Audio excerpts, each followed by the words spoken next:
আলহামদুলিল্লাহ 10 দিন পর আমি আজ ঘরের বাইরে দিনের আলোতে। রাতে বেরিয়েছি দুদিন একটু একটু করে। মেহেরপুরেই আছি, মেহেরপুরেই ছিলাম, আর মেহেরপুরে থাকার উদ্দেশ্যেই এবার আসা। কোথাও যাব না, আগে থেকেই বলেছে, অনেকেই ফোন করছে, অনেকেই ডাকছে, তবে যাব না, এখান থেকে ফিরবো। সমস্যার মধ্যেই আছি, ঘর থেকে বেরোতে পারিনি। যা বাড়িতে ছিল সেটাই খাওয়া দাওয়া চলছিল, টুকিটাকি হেল্পিং হ্যান্ডরা নিয়ে এসে চলছিল। তবে আজকে স্বাদ বদলের জন্যই বেরিয়েছি, কেন সবাই সবার খাবার পছন্দ করতে পারে না, কিংবা কিনতেও পারে না। সেমনি ভাইপোকে খাওয়াবো বলেই বেরিয়েছি। ভাইপো বলেছে আজকে একটু বাইরের খাবার খাবে। প্রথমে মিষ্টি কিনেছি, আরও নানান ধরনের জিনিস কিনেছি।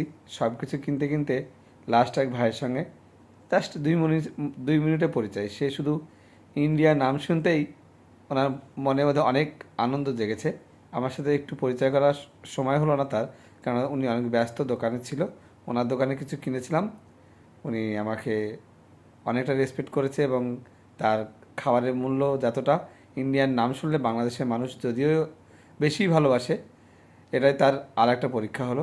কেননা যেটা দাম তার থেকে অনেকটা কম নিয়েছে, বাজারের মূল্য যা তার থেকে। তবে আমি মিষ্টি কিনেছিলাম জ্যোৎস্না মিষ্টি দোকান থেকে, আর ওখান থেকে একটা কেকও কিনেছিলাম, আর বার্গারটা সেই দাদা ভাইয়ের দোকানে। ভাইপো তো দেখে মহা আনন্দ, যে এত খাবার একসাথে কিনেছেন কেন, কেন ওই একটা খাবার পেলেই আলহামদুলিল্লাহ বলে।